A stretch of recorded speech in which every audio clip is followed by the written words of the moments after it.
Er binnen een soort problemen met de spoorwegoergang in de Westerheen.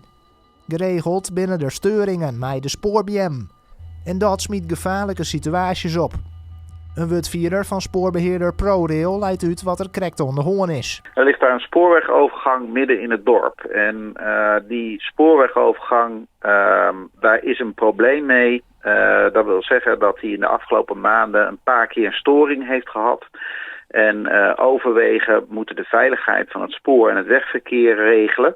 Het is heel belangrijk dat die goed functioneert. En dat is dus op dit moment niet voldoende. Hoe kan daar dit? gaan we aan werken. Ja, hoe kan dit? Ja, het heeft te maken met dat de voeding van de overweg dat die vervangen moet worden. Dat gaan we de komende weken doen.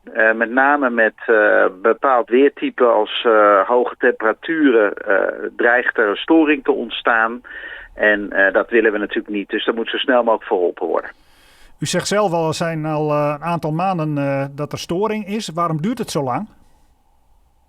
Nou, in eerste instantie moet natuurlijk duidelijk worden of er een probleem is en of er iets bijzonders aan de hand is.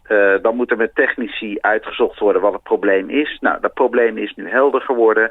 En op het moment dat je weet dat je kunt gaan repareren, kun je onderdelen bestellen. Nu is het zo dat in die periode, die onderdelen die zijn er nog niet. En wij zien met eigen ogen dat voetgangers en fietsers glippen door de spoorbomen heen als er weer eens een storing is en de spoorbomen nog dicht zijn. Wat vindt u daarvan als spoorwegbeheerder? Nou, wij hebben natuurlijk zelf huiswerk te doen dat op het moment dat er een storing is, dat we zo snel mogelijk zorgen dat die wordt opgelost. En we zitten er ook bovenop. We zorgen dat als er een storing is, dat er zo snel mogelijk een monteur bij de overweg komt om de boel te resetten. En dan doet de overweg ook weer gewoon dienst zoals hoort. Dus in die zin is een snelle reparatie mogelijk zodra de monteur ter plaatse is. Dat is één. Voor de mensen die bij de overweg staan te wachten is het zaak om echt geduld te hebben en te wachten. Beter nog een omleidingsroute te kiezen en een andere oversteek te nemen. Want slalommen tussen de overwegbomen door, dat is ten alle tijde verboden. En ook niet goed voor je eigen veiligheid. Nooit doen. Ik heb geen begrip voor mensen die slalommen. Wel dat het vervelend is en dat het overlast oplevert.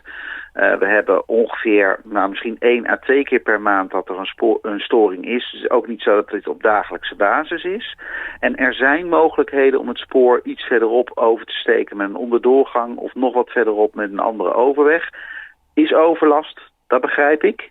Maar slalommen is ten alle tijde niet toegestaan. Maar nu weet u ook dat mensen toch de kortste route vaak kiezen en dan niet 500 meter of misschien nog iets langer omfietsen of lopen om dan een andere overgang te pakken. Dus in de praktijk werkt dat vaak niet zo. Nee, dat moeten we constateren dat dat zo is. Maar ik kan alleen maar aangeven dat dat voor je eigen veiligheid echt niet goed is. Je neemt gewoon een risico. Je weet niet of er een trein komt.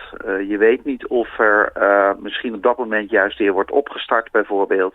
Het is ten alle tijde zaak dat op het moment dat een overweg dicht ligt, dat is voor de veiligheid, dat je dan niet oversteekt. Nevens ProRail maakt er deze simmer een oplossing wezen voor de problemen.